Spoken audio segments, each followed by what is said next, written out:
Well, I voted against it partly because it didn't solve anything. It just delayed the exact same issues by a few months.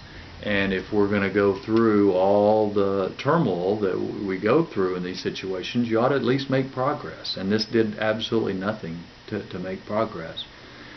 And I guess a second thing for me is that if you're going to increase the credit limit, basically, you ought to do something about changing the spending that racks up that debt. And again, this did nothing. It just extended the credit card's borrowing limit without changing the spending.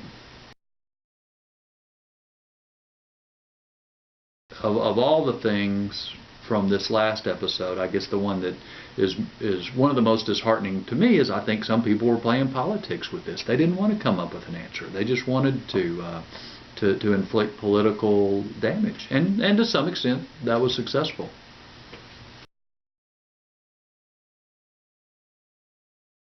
To not increase the debt limit and to get to a default, or even if you don't technically default but you still don't pay Social Security benefits, that's a big deal that absolutely matters to the economy around the world. It is also a big deal to continue to rack up the debt that we're racking up. During the midst of all this, it got ignored, but the Congressional Budget Office issued one of their reports that showed where the debt's headed, what a huge thing it is, and so you kind of think of that deal of turning the heat up slowly on a pot of water. If it happens slowly, day after day after day, you don't notice the difference, and yet you still get to the same point.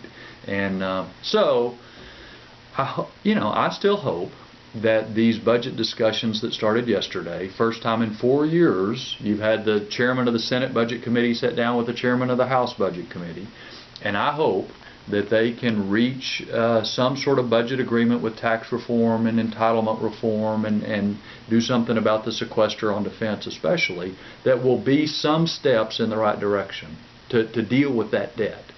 Because that is the big issue that is just going to weigh our children down. Day after day, it continues to add up.